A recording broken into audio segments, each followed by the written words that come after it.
اعوذ باللہ من الشیطان الرجیم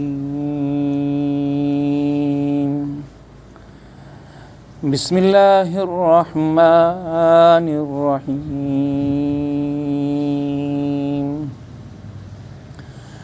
یا ایہا المزمل قم اللیل الا قلیلا نصفه او انقص منه قلیلا او زد علیہ ورتل القرآن ترتیلا صدق اللہ مولانا العظیم۔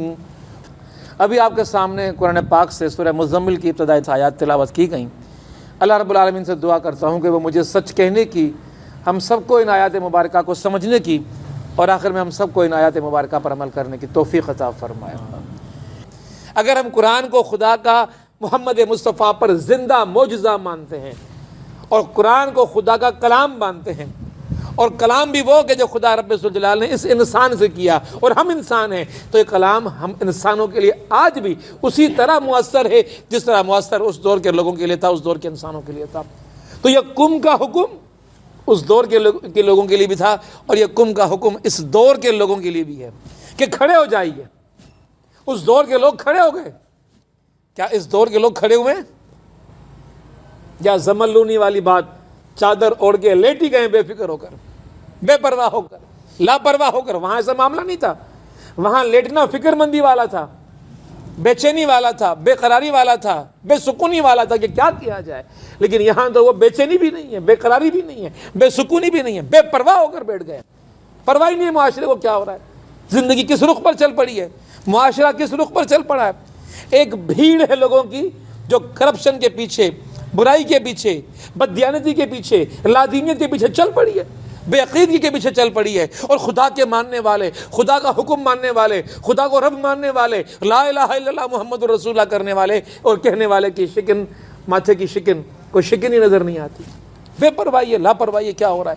تو قرآن کیا کہہ رہا ہے؟ قم، کھڑے ہو جائیے، اپنے ذمہ داری کو، اپنے کام کو سنبھالنے کے لیے، نبھانے کے لیے، ادا کرنے کے لیے، اپنا رول پلے کرنے کے لیے، اپنا کردار ادا کرنے کے لیے اپنے آپ کو تیار کیجیے۔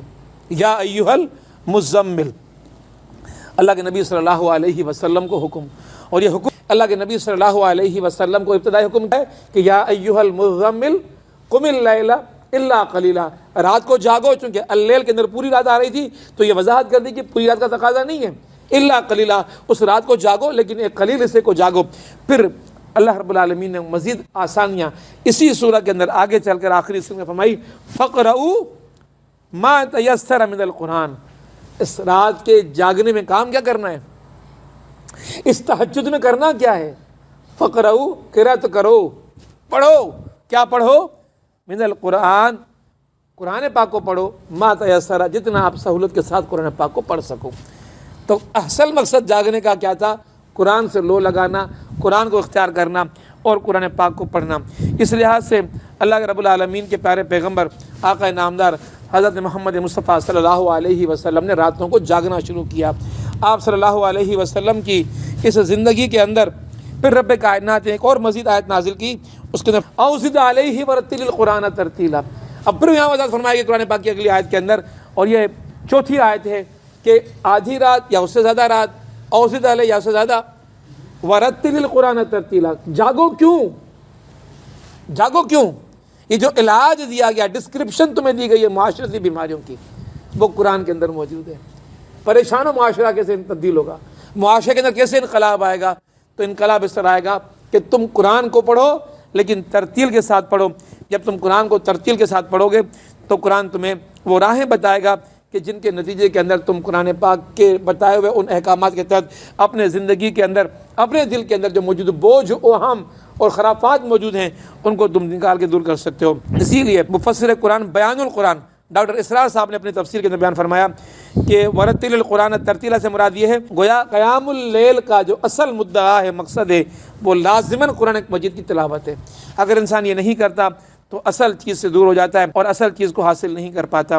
اب ورتل القرآن ترتیلا کے حوالے سے ایک حدیث آتی ہے، اور اس حدیث کے اندر آپ صلی اللہ علیہ وسلم فرماتے ہیں، آپ صلی اللہ علیہ وسلم کے بارے میں آتا ہے کہ آپ صلی اللہ علیہ وسلم قرآن کو ترتیل سے پڑھا کرتے تھے، اور ترتیل سے پڑھنے یہ تھی کہ جس سے ایک قرآن پاک کی جو سورہ تھی وہ تھوڑی دیر میں مکمل ہوتی، لیکن ترتیل سے پڑھنے کی وجہ سے، آرام سے پڑھنے کی وجہ سے اور ٹھہر کر پڑھنے کی وجہ سے وہ طویل دیر کے اندر ختم ہوا کرتی تھی، گویا چھوٹی سی سورہ بڑی سی ہو جایا کرتی تھی۔ یوں نبی اکرم صلی اللہ علیہ وسلم پڑھا کرتے تھے۔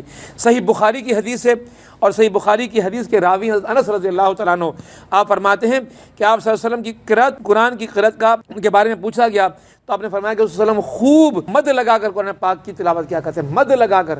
جیسے فرمایا کہ آپ صلی اللہ علیہ وسلم فرماتے تھے کہ بسم اللہ الرحمن الرحیم، یہ مد آ رہی ہے، کھینچ رہا ہے انسان الفاظ کو، یعنی کہ آیت ہے بسم اللہ الرحمن الرحیم بندہ پڑھ سکتا ہے، لیکن نہیں، مد لگا کر تاکہ وہ آیت طویل ہو جائے، ایک وقت لے لے، کچھ لمحے لے لے، قرآن کے الفاظ زبان پر کچھ لمحوں کے انسان کی زبان پر رہیں، تو اس طرح اللہ کے نبی صلی اللہ علیہ وسلم پڑھا کرتے تھے۔ پھر فرمایا کہ جس میں لفظ اللہ پر، رحمان پر اور رحیم پر اللہ کے رسول صلی اللہ علیہ وسلم مد فرمایا کرتے تھے۔ بسم اللہ الرحمن الرحیم، رحیم، رحمان اور اللہ، ان تینوں پر اللہ کے پیارے پیغمبر حضرت محمد مصطفیٰ صلی اللہ علیہ وسلم کھینچا کرتے تھے، مد لگایا کرتے تھے۔ اسی طرح ابن جریر کی روایت ہے، فرماتے ہیں کہ آپ صلی اللہ علیہ وسلم ہر آیت پر پورا وقف کرتے تھے، آیت کو آیت کے ساتھ ملاتے ہوئے لگاتار نہیں پڑھا کرتے تھے، ایک آیت پڑھی رک گئے، دوسری آیت پڑھی رک گئے، تیسری آیت پڑھی رک گئے، اس طرح ٹھہر کر اللہ کے نبی صلی اللہ علیہ وسلم قرآن پاک کو پڑھا کرتے تھے۔ فرمایا کہ بسم اللہ الرحمن الرحیم پڑھ کر وقف کیا کرتے تھے، الرحمن الرحیم پڑھ کر وقف کیا کرتے تھے، پھر مالک یوم الدین پڑھ کر وقف کیا کرتے تھے، تو اس طرح ایک آیت پر اللہ کے نبی صلی اللہ علیہ وسلم وقف کرتے تھے۔ مسند احمد کے اندر ہے کہ قرآن کے قاری سے قیامت کے دن کہا جائے گا، قرآن کو پڑھتا جا، جنت کے اندر منازل پر چڑھتا جا، اور جس ترتیل سے تو دنیا کے اندر قرآن پڑھا کرتا تھا اسی ترتیل سے تو قرآن کو یہاں بھی پڑھتا چلا جا۔ اب ذرا تصور کریں کہ ہم لوگ جو یہاں پڑھتے ہیں، جو آج ہمارے حفاظ نے رویہ اختیار کیا، خصوصاً تراویح کے اندر بھی، شبینوں کے اندر بھی ایسی روانی کے ساتھ پڑھا کرتے ہیں، تو اسی روانی کے ساتھ کتنا فاصلہ طے کر پاؤ گے؟ جتنا ٹھہر کر پڑھو گے اتنی اونچی اور لمبی منزلوں پر جاؤ گے۔ تو قرآن کو پڑھنا، ٹھہر کر پڑھنا اور ترتیل کے ساتھ پڑھنا، یہ بہت ضروری تھا کہ اس کو پڑھا جائے۔ آقا نامدار حضرت محمد مصطفیٰ صلی اللہ علیہ وسلم کی ایک اور حدیث ہے کہ آپ صلی اللہ علیہ وسلم فرمایا، قرآن کو اپنی آوازوں سے مزین کیا کرو، جتنا خوبصورت انداز سے قرآن کو پڑھ سکتے ہو پڑھو، یہ اللہ کا کلام ہے، ایسا کلام کوئی نہیں ہے۔ آج گویے دنیا کے شاعروں کے کلام کو جس طرح پڑھتے ہیں، اس پہ جان مارا کرتے ہیں، اس پہ بڑی محنت کیا کرتے ہیں، کیا قرآن کا قاری بھی اتنی محنت کر رہا ہے؟ ہم سب قرآن کے قاری ہیں، ہم سب کو قرآن کو خوش الحانی سے پڑھنا چاہیے، اور فرمایا کہ قرآن کو اپنی آوازوں سے مزین کرو، اور وہ ہم میں سے نہیں جو خوش آوازی سے قرآن کو نہ پڑھے۔ یہ آقا نامدار حضرت محمد مصطفیٰ صلی اللہ علیہ وسلم کی حدیث ہے۔ ذرا دوبارہ پڑھتا ہوں اس حدیث کو، ذرا غور سے سنیے گا۔ حدیث میں آتا ہے، فرمایا قرآن کو اپنی آوازوں سے مزین کرو، اور وہ ہم میں سے نہیں جو خوش آوازی کے ساتھ قرآن پاک کو نہیں پڑھتا۔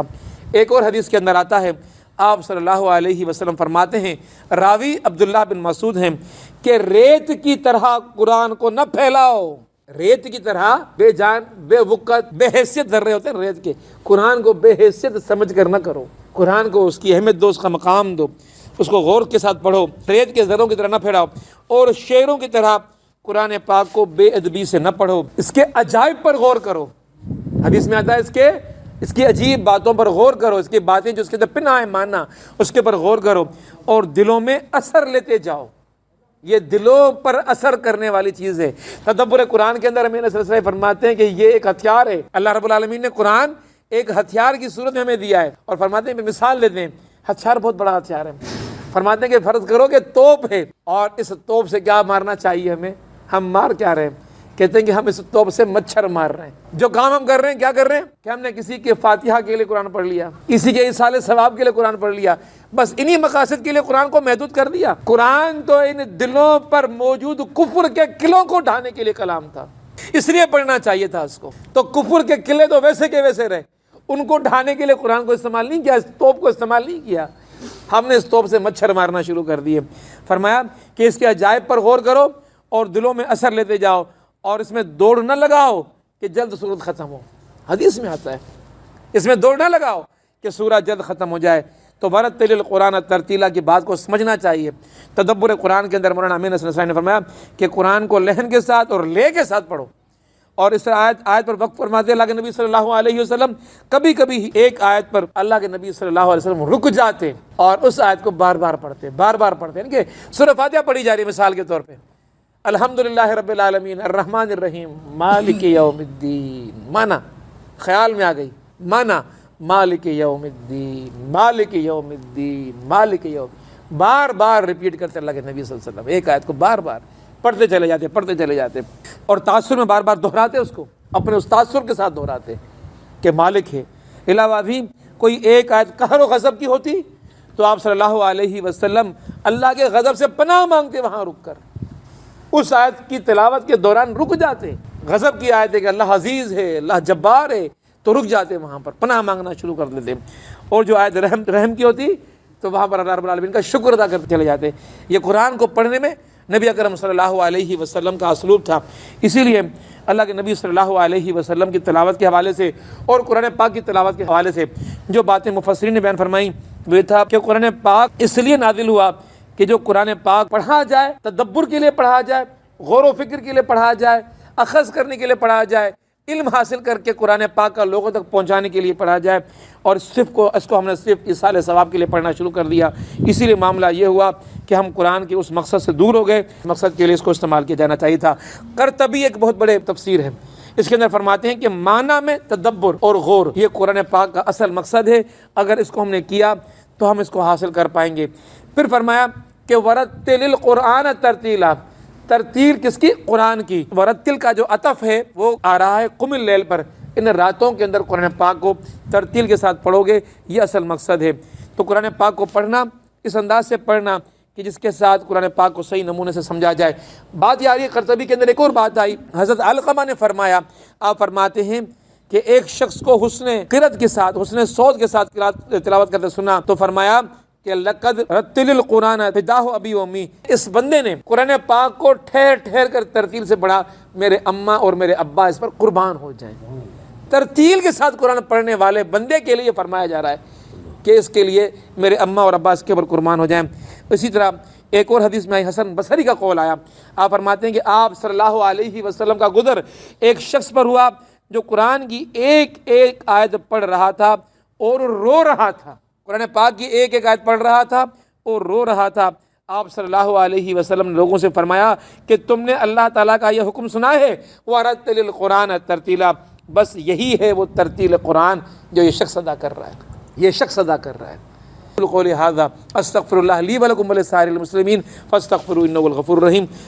اللہ رب العالمین سے دعا کرتے ہیں کہ اللہ رب العالمین اس قرآن کا ہمیں خادم بنا دے، اللہ رب العالمین اس قرآن کا ہمیں داعی بنا دے، اس قرآن کا پیغام لوگوں تک پہنچانے والا ہمیں کارکن بنا دے، اس راہ میں ہمیں محنت کرنے کی توفیق عطا فرما دے، اس کام کے لیے زندگیاں لگانے کی ہم سب کو توفیق عطا فرما دے، اور جو اصل مقصد زندگی ہے اس اصل مقصد زندگی کی طرف رجوع کرنے کی ہم سب کو توفیق عطا فرما دے۔ یہ دنیاوی زندگیاں سب نے گزاریں، دنیا سب نے سمیٹیں، یہ سارے کے سارے زمین کے پیٹوں کے اندر چلے گئے، ہمیں بھی زمین کے پیٹ کے اندر ہی جانا ہے، کوئی الگ سے زندگی ہماری نہیں ہوگی۔ لیکن دنیا کے اندر اللہ رب العالمین نے انہی لوگوں کی یادوں کو محفوظ کیا جنہوں نے اپنی زندگیوں کو رب کے لیے، رب کی رضا کے لیے وقف کیا۔ یا رب سنجلا تو ہمیں دین کا کام کرنے والے ان عظیم انسانوں کی صفوں میں شامل فرما دے جنہوں نے دین کو اوڑھنا بچھونا اور پوری للہیت اور اخلاص کے ساتھ تیرے دین کا اپنا اوڑھنا بچھونا بنا لیا۔ یا رب سنجلا تو ہمیں دین کو اپنا اوڑھنا بچھونا بنانے کی توفیق عطا فرما دے۔ صلی اللہ تعالی علی خیر خلقہ محمد و آلہ و اصحابہ اجمعین، آمین یا رب العالمین۔